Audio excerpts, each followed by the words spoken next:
Le corps engourdi, mais l'esprit déjà en mouvement. On marche vers le lieu où nos efforts prennent forme. Là où chaque geste compte, même les plus simples. Avant de commencer, on vérifie. Est-ce que tout est en place? Est-ce que les fondations de cette journée sont solides? Car dans le moindre détail peut se cacher un grand impact. Et puis, le rythme s'accélère. Les appels, les réunions, les décisions. Chaque heure est une pièce de puzzle. Mais au-delà des tâches, il y a une question qui revient. Pourquoi faisons-nous tout cela? Pour qui? Et avec quelle vision? Travail, c'est plus qu'un devoir. C'est une offrande. Une manière de dire « je suis là, je contribue, je crois en demain ».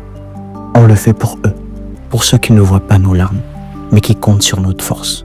Pour nos enfants qui dorment encore pendant qu'on affronte le monde. Pour nos parents qui vieillissent en silence, espérant qu'on tienne bon. Pour nos frères, nos sœurs, nos amis. On le fait pour que leur vie soit un peu plus douce, même si la nôtre s'effrite parfois. Chaque jour ressemble au précédent. On recommence, sans bruit, sans gloire. On encaisse les injustices, les oublis, les pressions. Mais on continue. Parce que derrière chaque effort, il y a un visage qu'on aime. Et ça vaut tout. Ce n'est pas la passion qui nous pousse. Ce n'est pas la reconnaissance, c'est l'amour.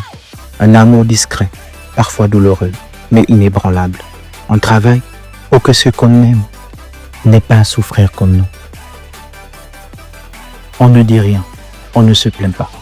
Parce que nos douleurs ne doivent pas devenir celles des autres. Alors on les cache, on les plie dans nos poches comme des papiers froissés qu'on n'ose plus lire. Ce n'est pas un amour qui s'affiche, c'est un amour qui travaille, qui se lève tôt, qui rentre tard, qui ne demande rien, mais qui donne tout. Un amour qui se sacrifie pour que les autres puissent rêver. Ce n'est pas une vie facile, mais c'est une vie vraie. Une vie qui aime en silence, qui construit sans bruit. Et dans ce sacrifice, il y a une beauté que personne ne peut nous enlever. Il y a des gens qui tiennent, qui ne craquent pas.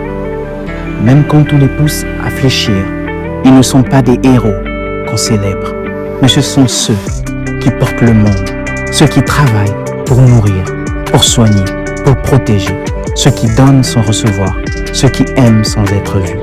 Leur quotidien est invincible.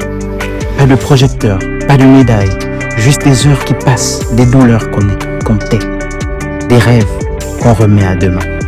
Mais dans ce silence, il y a une grandeur, une noblesse que rien ne peut.